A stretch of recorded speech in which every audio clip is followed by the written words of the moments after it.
In the 90s, what you had was a kind of parallel track. You had the corporatization going full steam.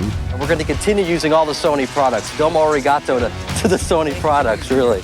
A lot of franchise pictures, the Die Hard movies and Jurassic Park and many others. You also had, in the 90s, the rise of technology. You had films like Toy Story, first completely computer-animated film, Jurassic Park, and others that really utilized the technology in a way that hadn't existed before. You had all of this technology at the service of corporate Hollywood, but virtually none of that transferred into the indie realm for obvious reasons, budget being, paramount. Show me the money. Show me the money! Jerry, you better yell! Show me the money!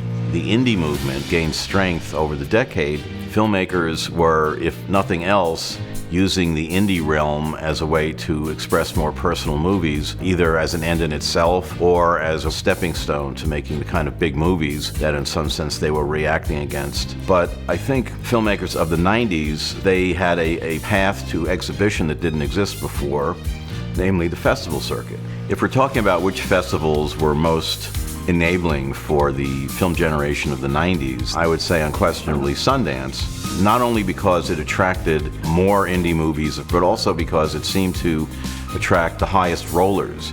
A lot of the heads of all the boutique companies that were connected to the studios, they all showed up in force to look at all these indie movies and sometimes bid on movies while the film was still being screened. There were just a lot of cross-fertilizations of festivals too, South by Southwest and to some extent Toronto. What went parallel to this movement was the rise of the indie companies, which were indie often in name only because many of the most well-known ones were owned by the studios.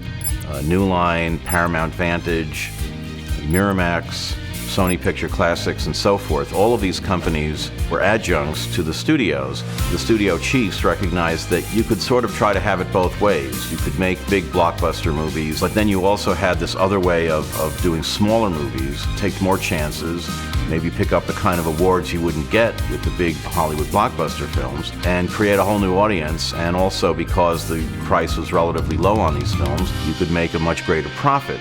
The other thing that was going on was the increasing importance of videos and DVDs. You go into a video store and rent a film that had played in a theater. It would have a whole second life, and if the film didn't do well when it was initially released theatrically, it might do well in the video stores. It had a second chance.